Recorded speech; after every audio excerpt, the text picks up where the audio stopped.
All right, welcome everybody to Beyond the Shadows. I'm author and ghost historian Mike Ricksecker. I know no intro music, no nothing. Since we've come back from Facebook to here on YouTube with Beyond the Shadows, it's been a little weird without that. We got the one light going on. It's a little awkward, but Beyond the Shadows is also always brought to you by Haunted Road Roast. It helps you hunt ghosts. Always got to take care of that. It's our own coffee. If you want some, check out hauntedroadmedia.com. As well as Ghosty. Ghosty always appreciates Haunted Road Roast. Okay. Enough of pimping our own stuff, right? I see the chat room is filling up. That's great. It always takes a few minutes here when we start live for the second show of the evening. We had a great guest on our first show, Edge of the Rabbit Hole, earlier this evening. That was Jim Pittiston from the Rendlesham Forest incident. So we're going to be talking about types of close encounters this evening. And so we will talk about what type of encounter that was. So the close encounters, yeah, Jim was definitely amazing. Thanks, GenRL7. Yeah, he was. Check that out. When you're done with this, if you haven't seen it, check that out. Fantastic guy. We're definitely going to bring him back. We're going to be talking about, in this episode of Beyond the Shadows, kind of going with our UFO theme here the last couple of weeks, extraterrestrials, all that stuff, are the types of close encounters. So most people are familiar with the movie Close Encounters of the Third Kind. Well, that term stemmed from somewhere. Some people are also familiar with Project Blue Book, and I'm not just talking about the television show. I'm talking about the actual project it was based on in the late 40s up through the end of the 60s. And the main civilian guy that was involved with all that, because it was an Air Force project, was J. Allen Hynek. And actually, I have one of his books here, the Hynek UFO Report, where he kind of breaks down. He has a chapter devoted to each kind of the close encounters. And so we're going to kind of break that down for you here and kind of talk. And we'll even have it be like a little interactive where you can kind of tell me what you think some things are. So, yeah, Lemby Pie 25, Jim's book from the first show. That's that is a big book.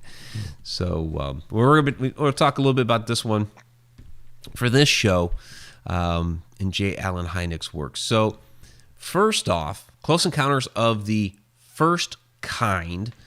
These are basically like lights in the sky. Like I see a UFO. I see a craft up there. There's something up there that I can't explain. You're just basic observation of something up in the sky.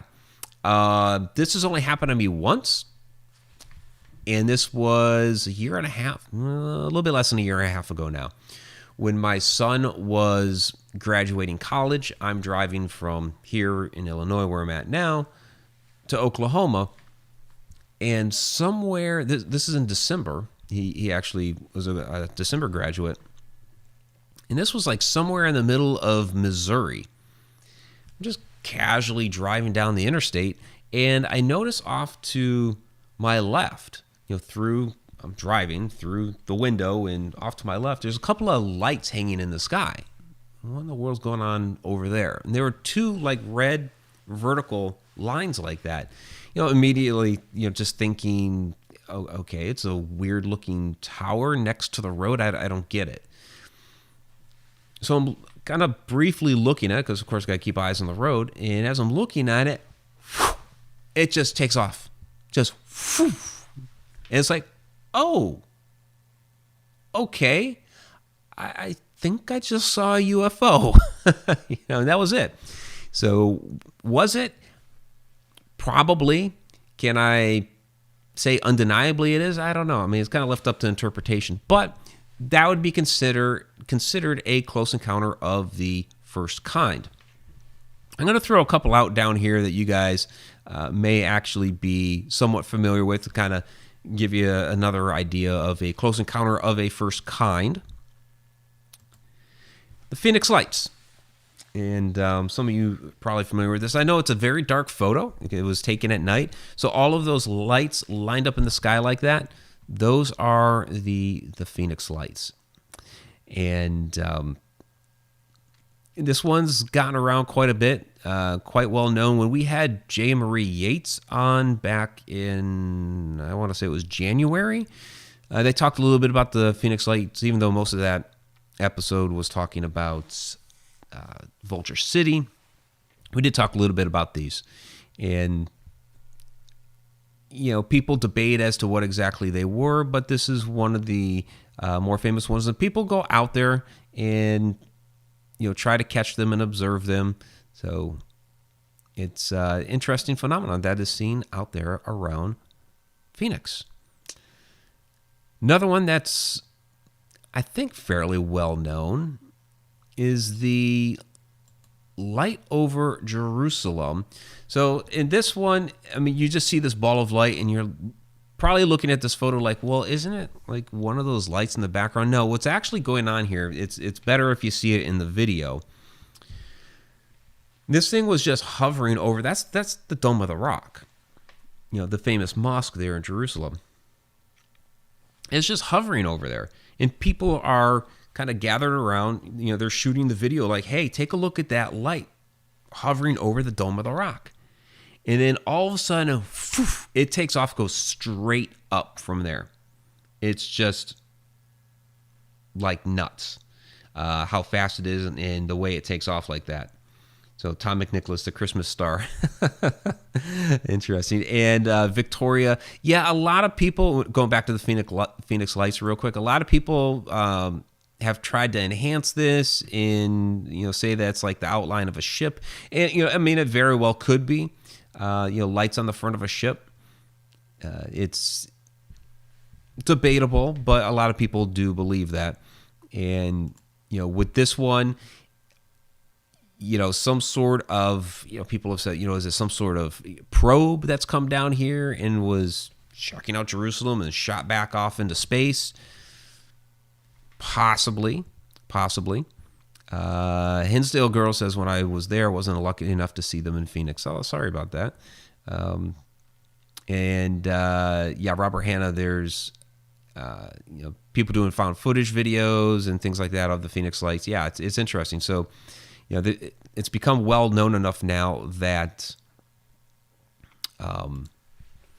that people are using this now in our pop culture. So that is really the Close Encounters of the First Kind, is just seeing a UFO. That's it. You see it and it takes off. Even the one that dubbed the flying saucers. You just saw what looked like a saucer and skipping across the sky. And there you go. That was a Close Encounter of a First Kind. Close Encounters of a Second Kind is where there's some sort of physical interaction with the environment. So what I mean, like something like scorch marks, or something has happened with animals, like the animals have been affected, or something like that. When we just had Jim Peniston on with the Rendlesham Forest, we kind of briefly touched on it toward the end. The impressions that were left by the beams of light, which seems really weird. So he had looked under that triangle-shaped craft for a landing gear, and what he saw being used for a landing gear were actually these beams of light. Now, beams of light, they're supposed to be just particles. They're not supposed to be like physical objects, but this is basically what he was seeing, was these beams of light being used as physical objects, and they were creating an impression in the ground that was like 1.5 inches thick. He ended up taking plaster casts of this, and we didn't really get so much into that on that particular show, but that's what happened. And so because it left those impressions in the forest like that, it left something physical behind, that would be a close encounter of a second kind, because it left that physical impression behind. Another one I will throw out there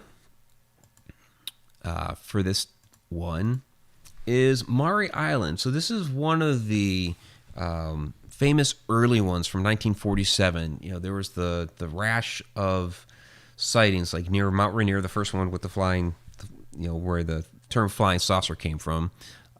Roswell was around this time too in New Mexico. But then there was also this one in Maury Island, which we talked about with the Men in Black when we did that episode. And you can kind of see in this artist's interpretation, the Man in Black. And so, with this, you see all of this chaff falling out of the UFO. Apparently, that was making a mess all over the place. Harold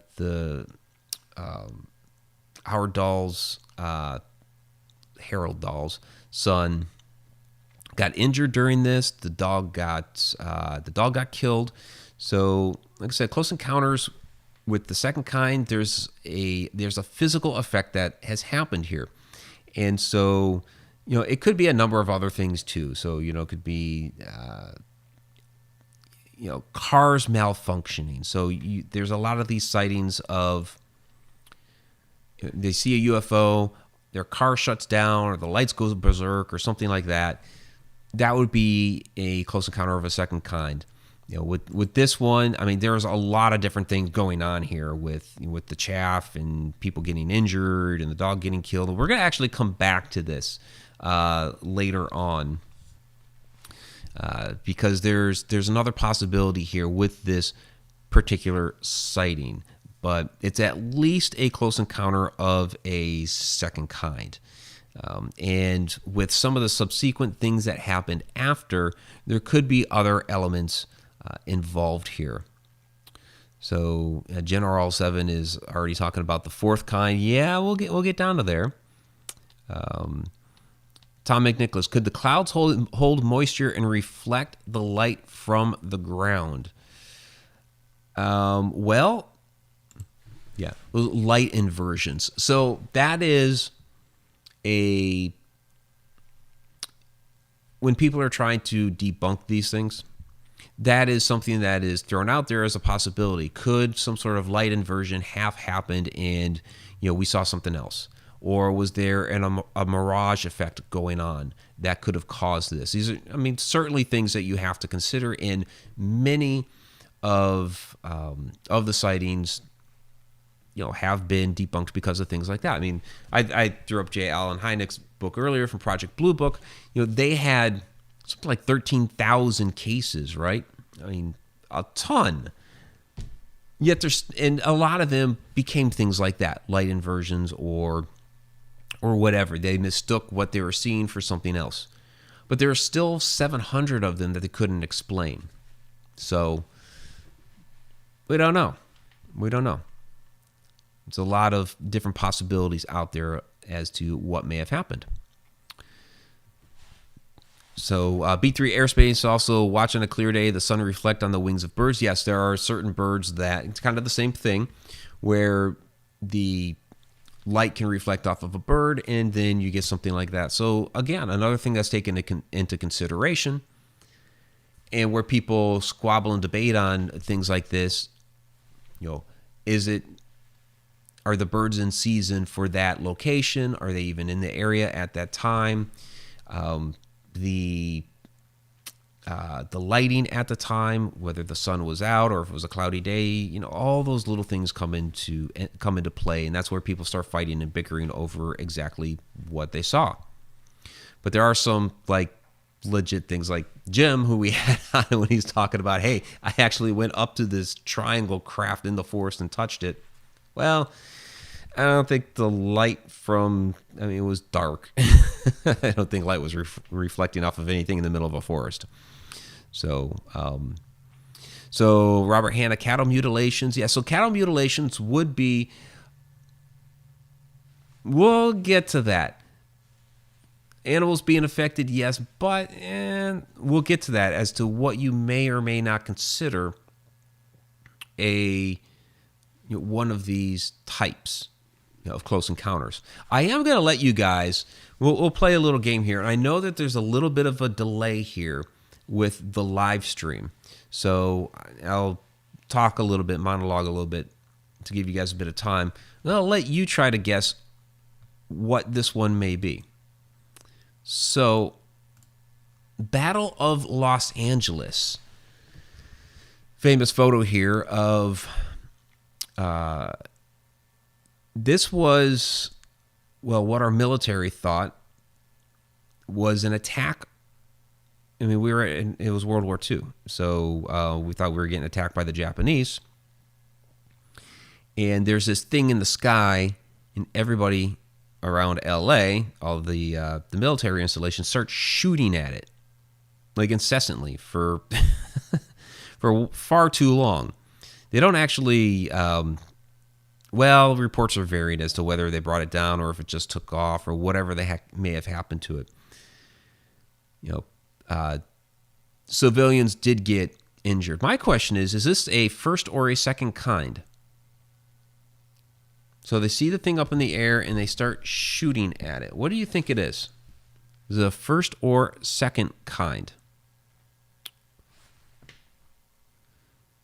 So let's see. Lambie Pie, 25 people actually died. Oh, they got hurt. General 7, yeah, they ended up saying that it was a weather balloon. When the attack was going on, they believed that they were actually being attacked by the Japanese. They ended up excusing it as a weather balloon. And other people said it was other things. And there are plenty of witnesses that got hurt. There are people that come forward today with shrapnel from when this thing went down. B3 Airspace, not the third kind. We haven't gotten to the third kind yet. So first or second.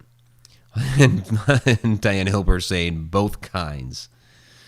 And yeah, it does look pretty intense for a balloon.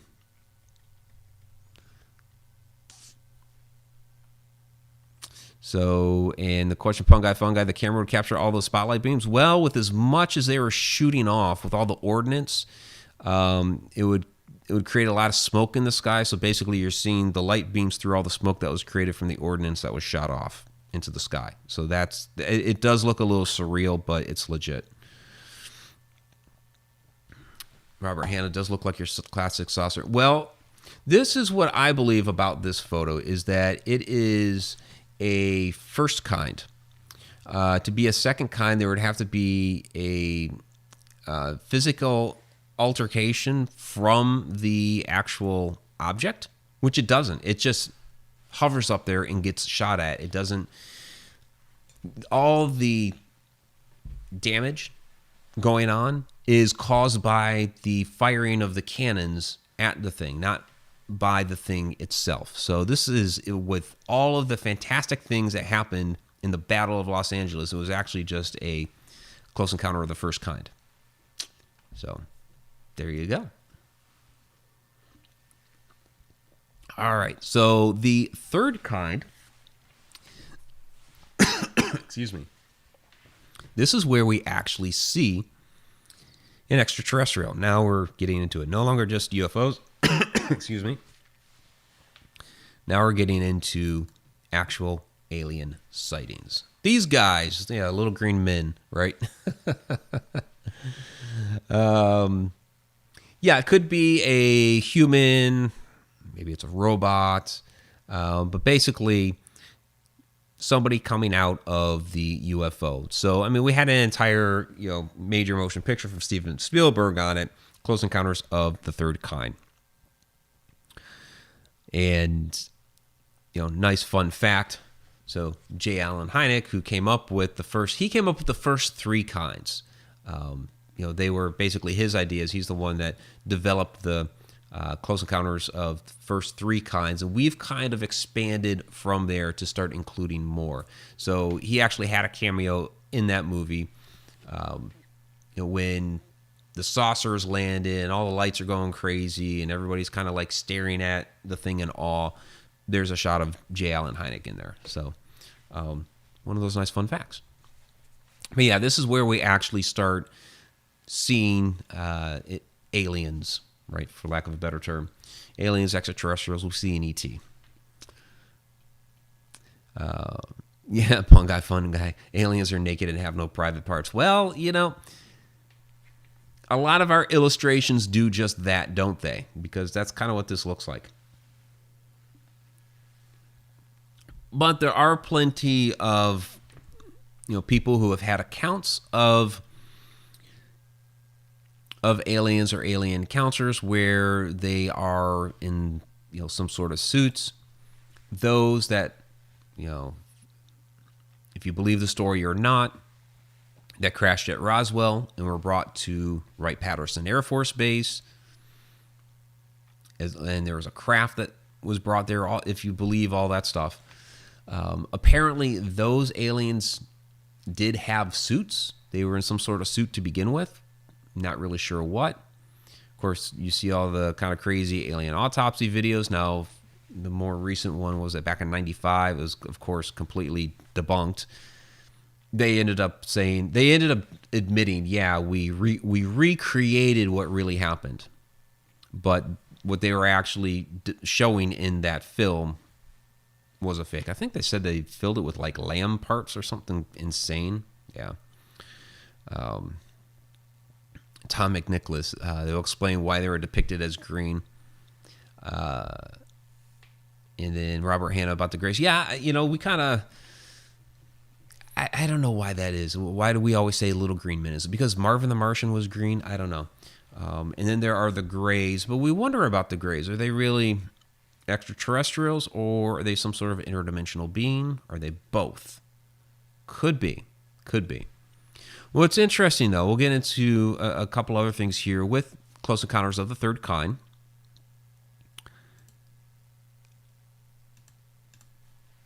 Indrid Cold. Now, his name comes up a lot when you start talking about the Mothman stuff. Indrid Cold. Now, he did admit that he was an alien. He did admit that he was an extraterrestrial, although he looked rather human. But he said he was from an Earth-like planet from elsewhere. So those that had sightings with Indrid Cold, that would be a close encounter of the third kind. If those encounters are true and if he was really an alien. Another one that would be a close encounter of a third kind are the Men in Black. Possibly. And this is why I say possibly. We did Men in Black here a few weeks back. And there are some different ideas and theories as to who the Men in Black may actually be. And it seems to be that there's like 3 different camps. One camp is that, well, they're human beings. They're part of a shadowy government agency, or maybe they're just CIA or NSA or whatever. Okay. Then there are the ones that believe that they are interdimensional beings, that they've come here from some other dimension to intervene during these type of extraterrestrial and UFO encounters.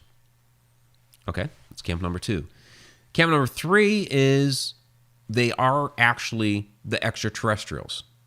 And they don't want, when they go and visit the witnesses, they don't want the witnesses to actually talk about their encounter.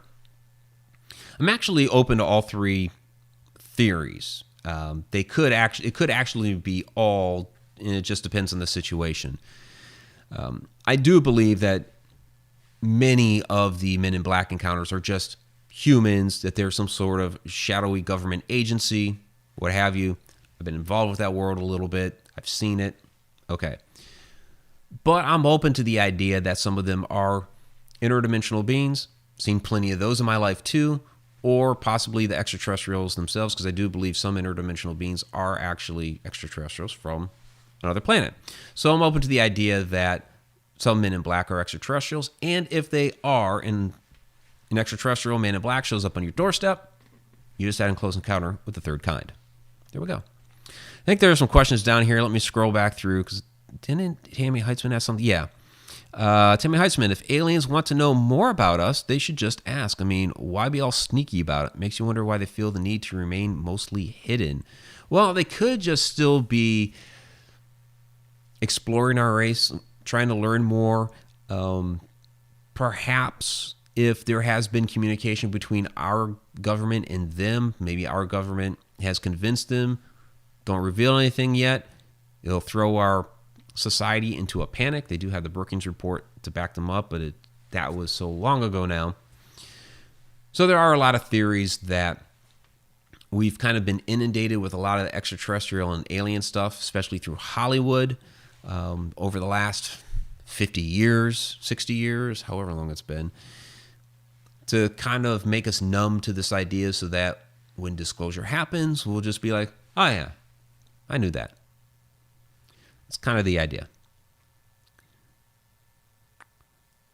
And there's also, it could be a safety issue. So there are plenty of people out there, I believe, that they get an inkling that there's little green men running about or whatever the extraterrestrials are, that it will spook them and they will get attacked by, not necessarily by our government, but by some crazy group out there of guys, just could be regular people, that want to run them off with shotguns.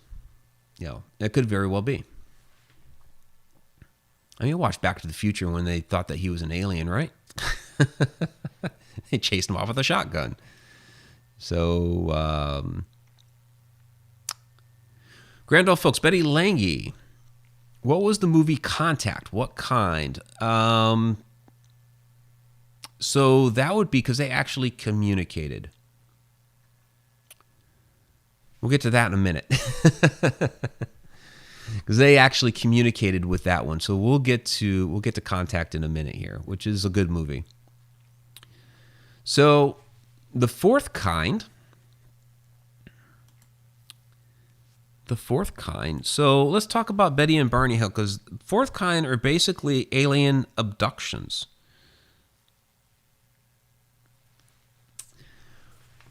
So Betty and Barney Hill. This is the famous case from New Hampshire where, they said that they had been abducted, and these aren't unreasonable people. Like Barney is supposed to have had an IQ of like 140, so he's a smart guy. But basically they were driving along the road, got abducted, and then found themselves, again, losing time further down the road. What was it, like 35 miles away, having lost a couple hours. And they didn't realize what happened to themselves at first. They ended up back at home, and they're like, what happened? They were like disheveled. Of course, they had the time slippage. They didn't know what happened. They ended up having to, go through, kind of like Jim was talking about, some hypnosis and things like that to kind of bring out what in the world happened to them. There's a photo there. What I liked about when they went through the hypnosis and started getting the story of what happened to them, and basically their story is kind of the classic. They were taken up on the ship, and they were kind of poked and prodded, and they ran some tests and experimented, that sort of thing, taking like some skin samples and what have you. So Betty ended up remembering that, and there was like a funny one with Barney where apparently one of the aliens was getting all excited that Barney's teeth were able to be removed, and he had dentures. So I guess the alien was like, oh wow, their teeth can be removed, and it's like, and Betty had to explain, no, he has dentures. But apparently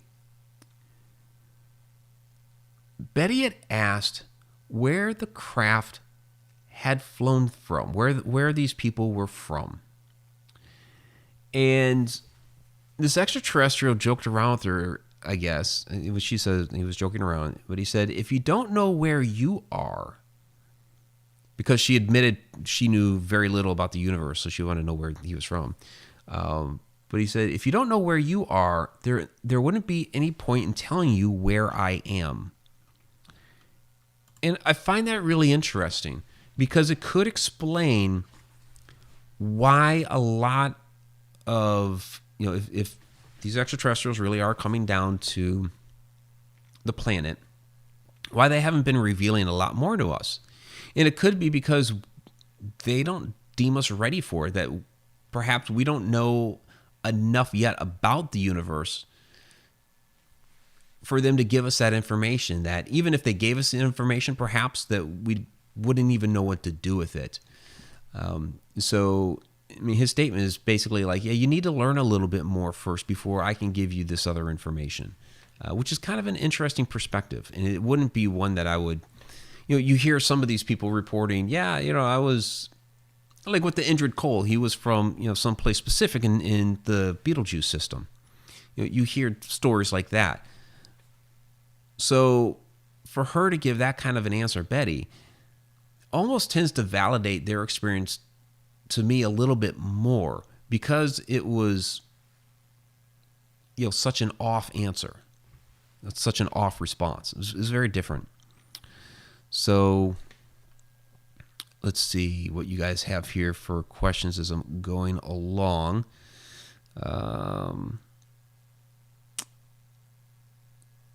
Okay, I guess you guys are just chatting away down there. I'm not necessarily seeing a question, so we'll just continue. All right. So that's number 4. Close Encounters of the Fourth Kind, abductions. And there is that movie, The Fourth Kind, which I went back and watched that here recently, like within the last few months or whatever, and was like, yeah, this is why I haven't watched it in so long. It had potential. It was supposed to be based off of real stories that happened up in Alaska, but it just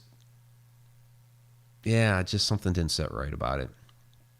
Robert Hanna, Travis Walton's story is probably the most fascinating abduction story. His is also interesting. Again, that's like major time slippage there, because you're talking like days. So his is interesting as well. So Victoria Munday, could be that they were from Betty's future. If she doesn't know where she is, and how can she know where the future person is from? Well, I mean, if they were time travelers, which we don't know, they took it as they were traveling that they were space travelers, that traveling from somewhere else in the universe, especially since they had come down out of the sky. And this seems to be like a recurring thing lately. As we dive deeper into this, that people are throwing out there more and more and more time travel. It's just us, it's just ourselves. Jim Penniston, when we had him on, was basically talking more along those lines. He actually doesn't go down necessarily the ufology route. That he is more of, this is just all of ourselves. And we were talking about like stacked time theory. A lot of that very well could be. I kind of think it's a mix of all. I don't like to compartmentalize myself into one area, because one, we still don't know for sure, so I still want to leave myself open to a lot of different ideas.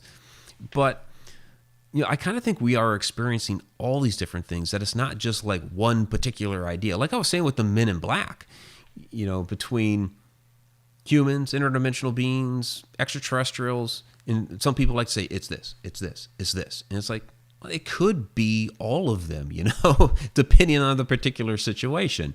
And so I do believe that some of these craft are actually extraterrestrials from another planet somewhere, while at other times I do believe it has something to do with time travel. And we are seeing, whether it's a future civilization of ours has figured it out to be able to come back into time, and maybe they do use some sort of craft like that to be able to do it, while still at the same time everything existing at once. A lot of things to think about and mix it up. So, all right. So let's move on here to the fifth kind, which I don't believe I have. I do have a slide for it. Yeah. And that would be, you're going to find me funny here. Oh, there we go. The Pope and an alien. So again, another, I was going to say theoretical kind, but they're all kind of theoretical. Hynek came up with the first three. We have expanded upon that. So this one, I'm a little iffy on the fifth kind, because basically the fifth kind is supposed to be direct communication between aliens and humans, which In the third kind, alien, I mean, basically, if an alien comes out of a craft right in front of you, are you not going to have some sort of interaction? So that would, in the third, to me, the third kind of already covers that. I guess the twist on this is it's supposed to be human initiated. But again, if an alien steps out of the craft in front of you and you say hi first, does it then go from being the third kind to the fifth kind? It's a little, there's a lot of gray area here, and it's not an exact science. These are all theories and ideas that we've been throwing out, for several years now. Hynek kind of kept it off of this first three, and then as we've continued down this route over the decades, we've added stuff to it. It was asked earlier about the movie Contact. Which kind would that be? It's probably the fifth kind. It is communication with a extraterrestrial race over light years. So they receive the transmission, and they interpret that as an alien message. Well, you have to go back a little bit. Remember, in that particular movie, it was initiated by us. The Nazis and Adolf Hitler have the claim to fame that they were the ones to first throw out a transmission into space. And they broadcast the Hitler speech at the Olympics, or his opening remarks. And so in that particular movie, the aliens kicked it back at us with additional information. So that was human initiated, and the aliens responded. That would be considered the fifth kind. Later on in the movie, where she actually goes to visit them, and you still consider that the fifth kind, or is that an enhanced version of the third kind? I don't know. I don't know. We'll kind of roll with the fifth kind. Kathy Silenzo says maybe the fifth kind is more of a relationship with them, like come over for coffee. Yeah, it's more of a dialogue, more of a conversation. I would almost consider, like, if our political leaders are having ongoing talks and conversations with alien races or things like that, that would probably be considered the fifth kind, right? So that's why I had this silly photo of the Pope and the alien shaking hands. This apparently would be more of like the fifth kind, with which I guess the third kind is you see the alien. He steps out of the craft and he sees you. I guess if you go up and shake hands and start, having a conversation, that turns into the fifth. I don't know. I don't make the rules. We're just kind of rolling with it here. So, okay. So Betty Lange, do you believe some fourth encounters with the fourth kind? Do you believe some fourth abductions are friendly, educational ones? Maybe. So there are people that are abductees that report their experiences. Many feel traumatized by it. In fact, there's some bleed over between the alien abductions and old hag syndrome shadow people encounters. A lot of people these days that are trying to disqualify both are trying to say it's the same phenomenon, sleep paralysis, in different forms. The shadow people with sleep paralysis is more old world, and then alien abductions, sleep paralysis stuff is more of the new world because of all of our science fiction. I've gone into, I don't know how many times on this channel about sleep paralysis. In fact, I just did a live reading yesterday on sleep paralysis and my own experiences with it, and never saw shadow people during sleep paralysis. And many people, when they see shadow people, aren't having sleep paralysis. And many people who see aliens or grays or whatever, or apparitions, are not experiencing sleep paralysis. So it's irrelevant. But that's what they tend to do with it these days. There are others that do report having more of like a quote-unquote tour experience, and not so much the whole medical experimentation or examination type of thing that others report. So it really depends on the report of the individual and what they come back with for their story. So sure, some of the fourth kind abductions are perhaps more educational, and many terrorize the hell out of people because they're basically getting kidnapped. So, all right. Robert Hanna's asking about possible interdimensional. Yeah, some of these could possibly be interdimensional beings, and we could talk about that a little bit more here in a little bit if you would like. All right. So let's get on to the next one, which is, of course, dun, dun, dun. Oh, no, not this one. I have to bring back this one. All right. So we already saw this photo, or actually it's a piece of art. So the sixth kind is supposed to be the death of a human or animal associated with a UFO sighting. So that would encompass a lot of your cattle mutilations.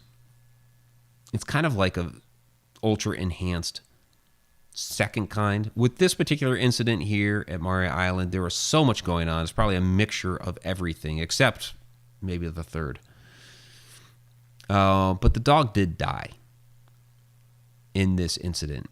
So you could chalk this up to a sixth kind. It is a much more severe type sighting. Of course, to get killed by the UFO or the extraterrestrial. You don't hear so much of humans getting killed, but when it comes to things like the animal mutilations in that Maury Island incident with the dog getting killed, those are the time. That's really when you hear is like the animals getting killed by the extraterrestrials. You really don't hear that happening with humans. I'm sure there are plenty of incidents that people chalk up to, well, that person died because of, they got abducted and something happened to them. I've heard, people try to blame like the shadow people incidents on, well, they had a heart attack in the middle of the night because of the shadow person. And there's like, okay. I mean, there's no way to prove that. There's no way to disprove it, I guess, either. But it's pure speculation on that person's part. We have yet to see aliens come down out of a craft, open fire on the population, and people fall. We just haven't had that happen. There are those people out there, and I really have a hard time believing in any of them at the moment. But there are people that have said that they are a part of a secret space corps that has gone up to Mars to fight battles up there. Humans versus aliens, and different human and alien alliances against other aliens. And so I'm guessing the humans that were involved in those incidents that got killed, they had a close encounter of the sixth kind, if you believe any of that stuff. But there are people out there who say that talk about that stuff. So Kathy Salento, what are their motives? Don't know. We don't know what their motives are. What are the motives for the cattle mutilations? No idea. That dog incident, it sounded like the craft was damaged and metal shrapnel was falling off of it and accidentally killed the dog. But as far as the cattle mutilations, there's some of these that are done with just such medical precision and no spillage of blood and things like that. It's like, what in the world happened here? So, are they researching different species here on Earth? I can't think of another reason why. Did they need to harvest some of the organs out of these animals for some specific medical purpose up there? Maybe it's not necessarily research, but this particular thing from this particular animal they use for some medical procedure or to make some sort of medicine. You could speculate all day on this sort of thing. We really don't know why they do that.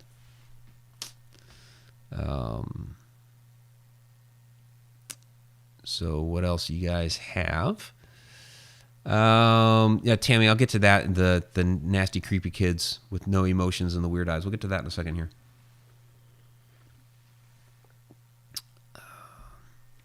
Yeah, Lamby Pie 25. I'd love to chat with an alien. How do I contact one?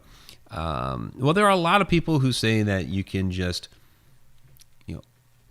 meditate and throw those ideas out to the universe, and they will be answered. I've been out there with Andrea Perrin when she's done this sort of thing. The first time we did it, I didn't get a whole lot.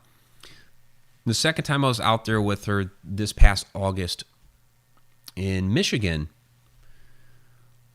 a couple interesting things happened. First, so we're out in the parking lot because that's about all we could go at this place was out into the parking lot. And got kind of towards the back area.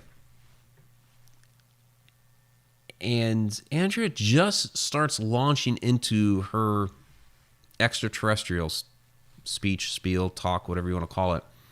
And all of a sudden, this huge fireball just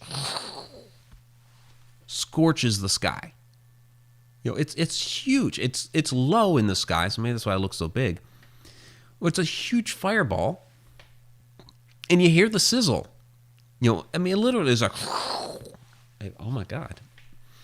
So I don't know if you could necessarily chalk that up to extraterrestrial, but it was so freaking ironic that, it was like, yeah, I could see that being something with the universe. I don't think the extraterrestrials are going to shoot a fireball or something. It seemed, like your meteor falling to Earth, but it was really low in the sky, and just the way it shot across, and you could hear the sizzle, just in the irony of it all with her speech starting. Very ironic. So something, the universe was up to something. But, as she's going through her process to talk to the extraterrestrials, and she gets to the part about opening the third eye. And as I'm doing this, and I'm kind of like, out like this, I felt something just boom, tap me right in the forehead like that. And for like the next 10 minutes, it's like I just like saw stars and just, weird colored lights and just all this weird stuff. For like 10 minutes straight. And so, I told Andrea about that, of course, and she was telling me, you got touched. You got touched. So it was a really interesting experience. And so that's how she, how she kind of coaches you through it, I guess. So we have the last time Andrea was on the show, at Edge of the Rabbit Hole episode, and that was on the Haunted Road Media channel. We'll look that one up. We had her on back in October talking about that. So there was another question I saw in here. And maybe I missed it. Alina, what if they're communicating with us but not in the way we notice or are used to, Mike? Well, yeah, there's certainly that. They could be trying to communicate with us in many different ways, and we're just not picking up on that for one reason or another. Or they could be trying to communicate with us through some sort of thought transference or telepathy or what have you, and a lot of us we don't know how to do that, or we'll hear something in our minds and we just think it's a random thought and aren't thinking that somebody or something there is actually trying to communicate with us. So it's one of those, opening up your mind to the fact that there could be higher forms of intelligence that are trying to speak to you through your mind. Joe Nimchinsky, how do crop circles fit into this? As far as an encounter, a close encounter, it would be the second kind if it is a UFO that created the crop circle, which some people do believe that UFOs, extraterrestrials, have created many of these crop circles. Of course, there are the fake ones created by humans. There are many of those. And then there's also the idea that it's actually the electrical resonance from the Earth, that it's the vibration in that spot from some of these different, we've talked a lot on here before about portals, vortices, ley lines, cellular currents, that sort of thing. And so, there is an idea that given the formations that they have made and the, I guess, for lack of a better term, electrical properties of the area, the energy of that area, that's something that came out of the Earth. And many of you have probably seen those little sound experiments with the sand, where they have like a dish with the sand in it, and they change the frequency of the sound and it changes the patterns. So that's kind of the idea for many of those, but that would be something like out of the ground. And people will talk about going to locations like that they believe that it was the vibration out of the ground. I've talked about going to like the middle of those circles and feeling that energy there and having, and being able to work with spirit and energy and that sort of stuff. Freddie Silva talks about that. He has a fantastic book on that. And we're actually going to have him back in a few weeks. So we could ask him then. But not exactly aliens. So, but if it was created by a UFO, it would be a close encounter of the second kind.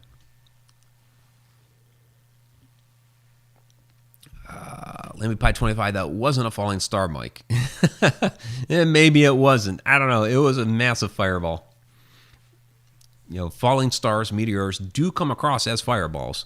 Was that particular fireball a meteor or something else? I don't know. I wasn't where it landed to take a look at it. All right. So, we need to get to the seventh one. Sorry, I was just looking through the rest of the comments there. And that is what you guys got a little preview of, and I didn't mean to. All right, Close Encounters of the Seventh Kind. Why are we looking at the children from the Village of the Damned? Because they would be considered a close encounter of the seventh kind. So this is the creation of a human and alien hybrid. And so if you guys remember the movie Village of the Damned, this is where you don't really see what it is that creates them, except like some force or mist or whatever. You get the idea that it's alien in nature. And basically the aliens impregnate the human women and create these platinum blonde, crazy-eyed kids who are actually some sort of crossbreed between humans and aliens. So this is the Close Encounters of the Seventh Kind, is when you are interbreeding human and aliens. Yep, very creepy children. Absolutely. Let's see, Joe Nimchinsky, that movie was based on the book The Midwich Cuckoos. Yeah, and this is actually a screen cap from the more modern one. I actually believe the old black and white one from, what was it, 1960 or whatever, is actually creepier. But the one from 1995 is like one of the last movies that Christopher Reeve starred in before his accident. So, and I liked Christopher Reeve. So, actually just watched that movie the other night. So, it's still a very creepy movie. But basically, yeah, they're a crossbreed of alien and human, and that would be our close encounter of the seventh kind. So there you go. That's all. That's all seven kinds there for you. All right. Quarantine Ghost, didn't know there was one in the 60s. Yeah. It's actually, to me, it's actually creepier. And it might be because it is black and white, because the kids seem creepier. It's more, the atmosphere is a lot more deathly quiet in it. So yeah, it's really creepy. So what other questions you guys have there? Here's Tom McNicholas. What kind would it be if aliens impregnated a human? Seventh kind. That's what we were just talking about, my friend. Yep. So, Robert Hanna, what is your favorite UFO story? I don't know. I don't know. I've heard so many different UFO stories over the years. I don't necessarily know if I have a favorite one, because some of them I don't even know if they're all true, right? So we hear all kinds of great, fantastic stories about UFOs and extraterrestrials, and Indrid Cold, and Men in Black, and all of that stuff. And it's like, yeah, some of this stuff I believe is true. I'm not sure which ones. And so that would kind of be a deal breaker for me right there, is, if it's a story that's not true, then automatically that's not going to be my favorite one, because it's not a true story. Somebody fabricated it. So I have a hard time with trying to pick a favorite one out of that. You look at the classics like Roswell, or the flying saucers over Washington D.C. or anything like that. And it's like, those are the ones that get a lot of the publicity. I almost like the subtle little. When I read the Belle Isle story last week, when I was doing my readings on Facebook and IGTV, Belle Isle has that quick little story in there about the light that they saw. And it was from the 1920s, which was before all of the crazy UFO stuff. They weren't really talking like we talk today about extraterrestrials and UFOs and things like that. But yet, here's this report of the possibility of one in there. And, they talked about that it wasn't a balloon and things like that within the report. And it was just a quick little article. I think it was from like 1922. So it's interesting to me, the little reports like that you see from our past, before the whole big blow up from 1947 and on. So it's a little more intriguing to me when you read things like that, when you actually see it with your own eyes, some little story about the possibility of a UFO before they became in vogue. So I'm not saying that is my favorite story. It's just I find it cool. So that's a good question, Betty. Betty Lange, Mike, how much has your guests changed your beliefs? So this is Edge of the Rabbit Hole, an Edge of the Rabbit Hole question. And it's a really good one. I always go into these interviews with an open mind. And we're bringing this person onto the show. They have a lot of information to share from their experiences and their research and their studies and whatever it is that they're doing. They have something to share with us.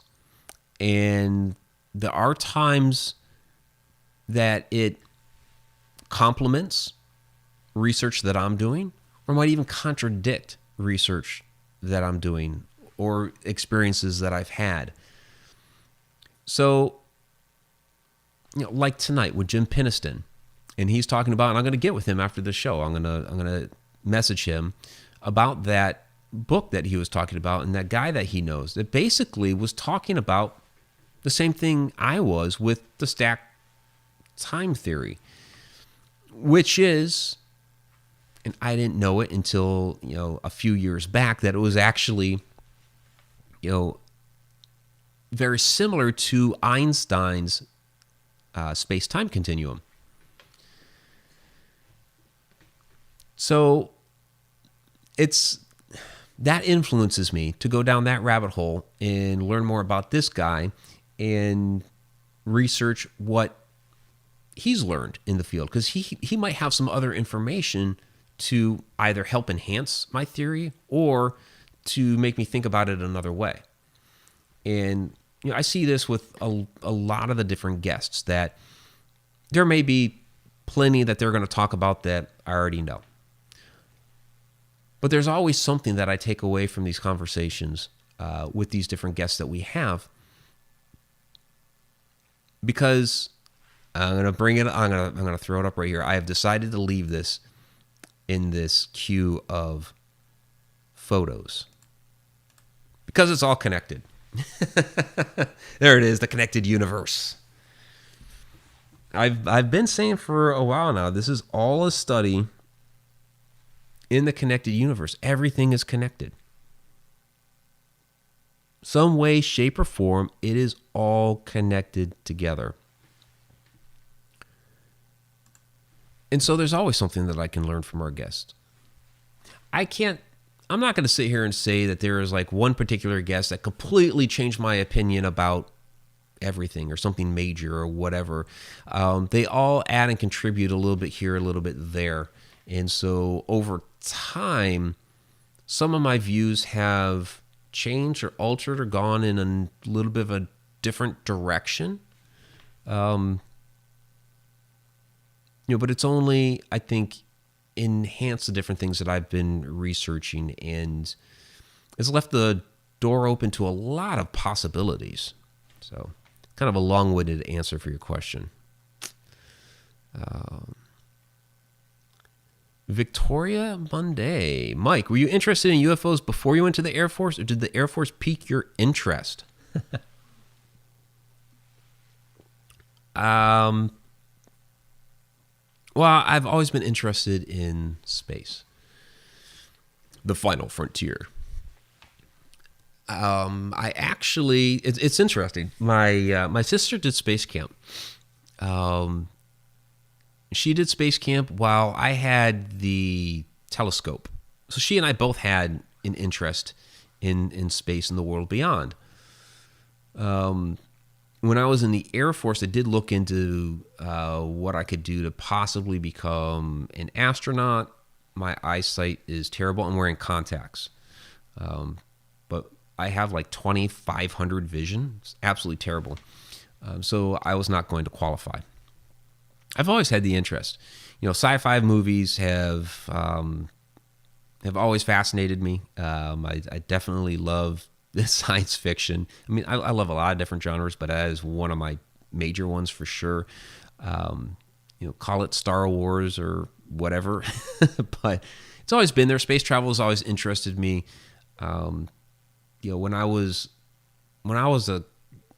a young kid, it was the dawn of the space shuttle era, and I had a model space shuttle that I played with. So, I remember watching the first Columbia mission go up, and then of course there's Challenger and all that stuff. So yeah, it's always been an interest of mine. As far as the aliens, I've always believed that there's other life out there. I mean, I grew up Catholic, but that never prevented me from believing that, there was life on other planets. I've always welcomed the idea. And that's the thing that drives me nuts about a lot of the scientific fields is, they pigeonhole themselves into these different, ways of thinking. We've talked about this a lot on here when it comes to archaeology, and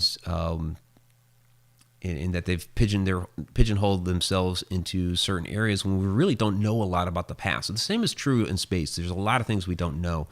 So I say keep an open mind about it, and that I don't care if you wrote a book 10 years ago that says this, this is the way this is. You learn something along the way. I think it's cool when we find something new. Why do we sit there and say, no, that can't be from that era, so therefore, that's not what you think it is, because there's no way it could possibly fit into that era of time, so therefore, toss it out. No. why don't you have an open mind? And to me, it would be cool. Like, wow, we just found something that alters the timeline or whatever, or alters our idea of space. To me, that's fascinating. I want to be able to find and discover stuff that's different. That means we're learning something. Again, probably another long-winded answer to your question, but there we go. All right. A lot of people are starting to bug out. Any other questions down there, guys? We have covered a lot here. So Hinsdale girl, Michelle, a little bit of a different twist on the question. What's your favorite story of aliens from your own personal experience? I've only had the one UFO encounter, which would be an encounter of the first kind. It was like right at the beginning of the show when I talked about it. It was so quick. I see the couple of lights out there. Like, what is hovering out there? And then it take off like that. So, I don't know. Are some of these, when I investigate a haunted location, or some of these shadow people or ghosts or whatever are they possibly, not a ghost? Are they possibly an extraterrestrial instead of a shadow person?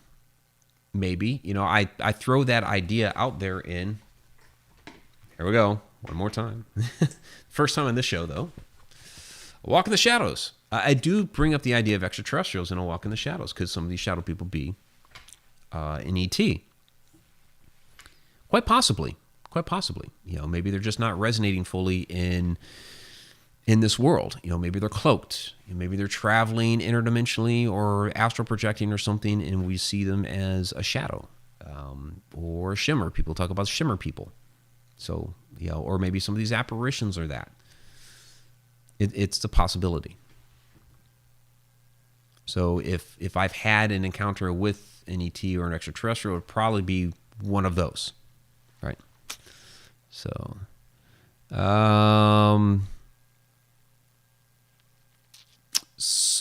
Quarantine Ghost, maybe the blue lights you saw at Hinsdale House were aliens. Tiny, cute, adorable blue aliens. Yeah, that's a possibility. I've chalked it up right now to fairies. Of course, then you could ask the question, are fairies aliens? I don't know. Are they an alien? Are they an interdimensional being? Are they some remnant of a species that's very elusive, that we have forgotten about over time and only manifests itself in myth and lore these days? Possible to all of the above. I can't rule it out that that's a possibility. When Megan Talbert and I first saw that blue light in the forest, it was this blue ball like that. It had to be about the size of like a volleyball or something out there in the woods, and it was shimmering blue, and it was dancing a little bit back and forth like that between some of the different trees, and at times it would like go fuzzy. It was kind of weird. It would like go blurry a little bit. It was very, very weird. So later on, when we investigated inside the house, we came back out, we were sitting around the fire, and that's when we started seeing those little blue lights come down out of the forest. So were those little blue lights that we were seeing come down out of the forest, were they earlier in the evening that big blue ball of light? Did they see us across the forest, get curious, come down? I don't know. And if so, was that something extraterrestrial, or were they fairies? Were they some sort of weird spirit manifestation? No idea. But it seems like they ate an apple. So there's that. All right. So Quarantine Ghost, thanks for throwing the link down there to A Walk in the Shadows. Absolutely appreciate that. That's down there in the chat. So Betty Lange, do you feel so many people filming with cameras will It got cut off there somewhere. Will validate more.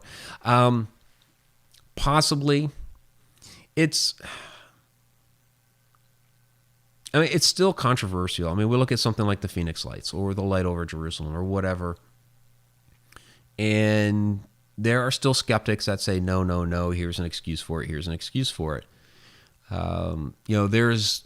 But there are military videos out now, like the gimbal video and the Tic Tac video and things like this that the military's put out there that they've said, we don't know what this is.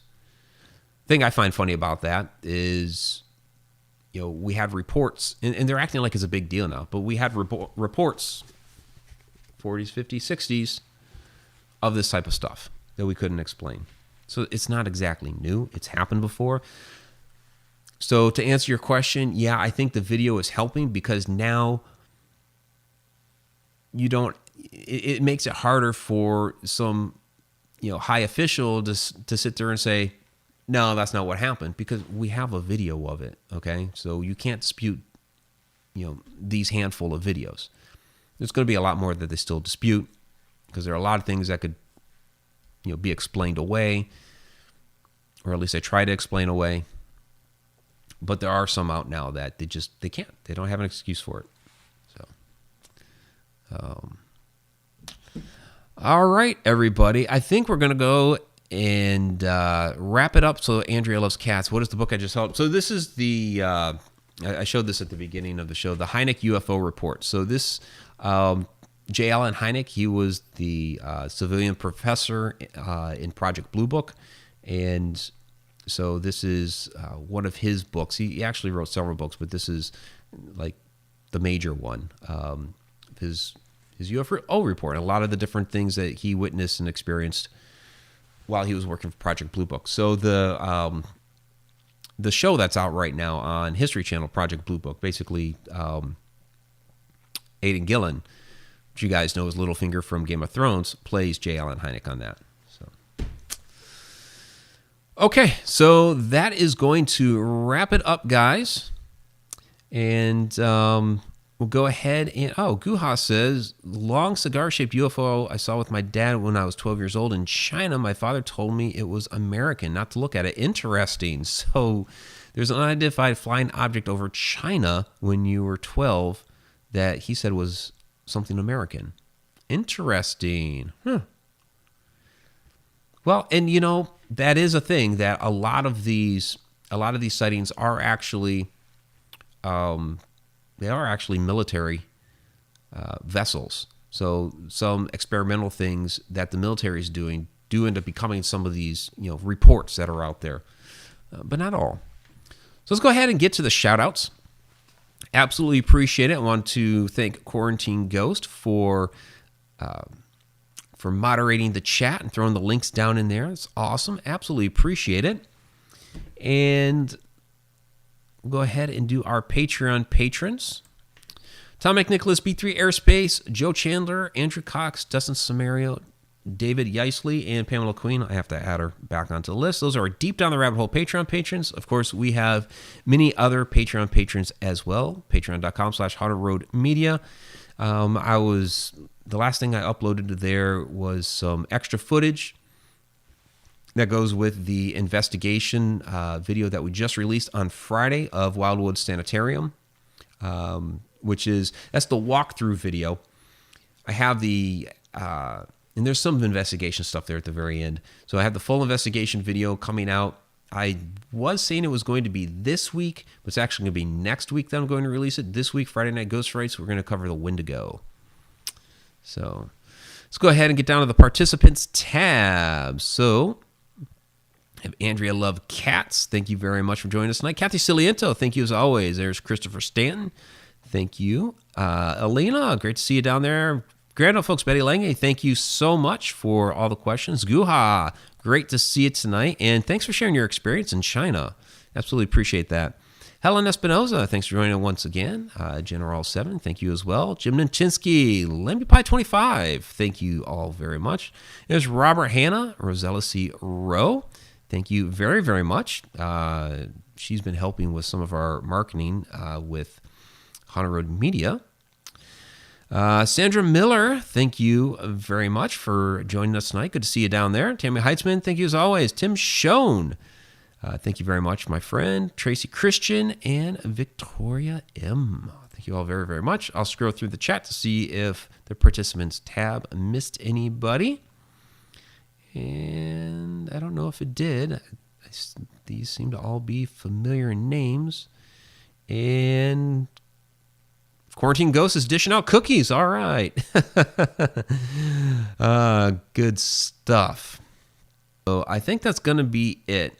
Because, yeah, I recognize all these names. Oh, Pungi Fungi. There we go. No, it wasn't Will-O-Wisps. Absolutely not Will-O-Wisps. So wrong time of year, wrong color, wrong area of the country. It wasn't Will-O-Wisps. And Robert Hanna, are Puckwudgies aliens as well? I mean, you could probably make a case for any of those type of creatures being aliens. You could probably say gnomes are aliens, or skinwalkers are aliens, or shadow people are aliens. There's always a possibility. We're aliens, by the way. We are. We're all made of stardust. We all came from out there somewhere.